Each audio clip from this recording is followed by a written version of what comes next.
আন্দোলনকারী শিক্ষার্থীদের কাছে ক্ষমা চেয়েছেন অভিনেত্রী তাসনিয়া ফারিন। শনিবার রাত 9টায় এক ফেসবুক পোস্টে আন্দোলনকারীদের কাছে ক্ষমা চান অভিনেত্রী।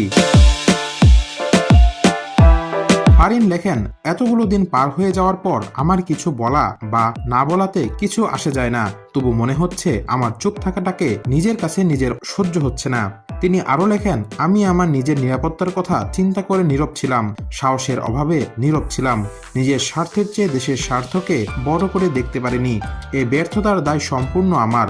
গা বাঁচিয়ে একটা দায়সারা বক্তব্য প্রদান করার চেয়ে আমার নীরব থাকাকে শ্রেয় মনে হয়েছে। আজকে যখন হাজার হাজার মানুষ নিজের নিরাপত্তার কথা চিন্তা না করে শহীদ মিনারে জড়ো হলো ভবিষ্যতে নিরাপত্তা নিশ্চিত করার তাগিদে, তখন নিজের বাসায় বসে নিজের নিরাপত্তার কথা ভাবাটাই হাস্যকর। কারো কোনো সাহায্য সহযোগিতা ছাড়া আপনারা সাধারণ মানুষ যারা এত সুন্দর করে দেশ সংস্কারের কাজ করে যাচ্ছেন, তারাই আসল সেলিব্রিটি। আমার মতো স্বার্থপর মানুষদের অনেক কিছু শেখার আছে আপনাদের থেকে। হয়তো একদিন আপনাদের মতো আমারও সাহস হবে কোনো কিছু লিখতে বলতে গিয়ে 10 বার ভাবতে হবে না। এখনো অনেক কথা লিখতে গিয়ে বারবার মুছে ফেলছি।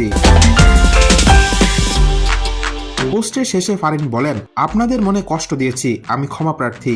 বাংলাদেশের নাগরিক হিসেবে চাই গণতন্ত্র পুনঃপ্রতিষ্ঠিত হোক। কেউ পারলে আপনারাই পারবেন। প্রসঙ্গত, চলমান বৈষম্য বিরোধী ছাত্র আন্দোলন নিয়ে সরব হয়েছেন দেশের সঙ্গীত শিল্পী, অভিনেতা, অভিনেত্রী সহ পুরো শিল্পী সমাজ। সামাজিক যোগাযোগ মাধ্যমে বিভিন্ন সময়ে বিভিন্ন পোস্ট দিচ্ছেন তারা। অনেকে আবার মাঠে নেমে আন্দোলনে একাত্মতা প্রকাশ করছেন।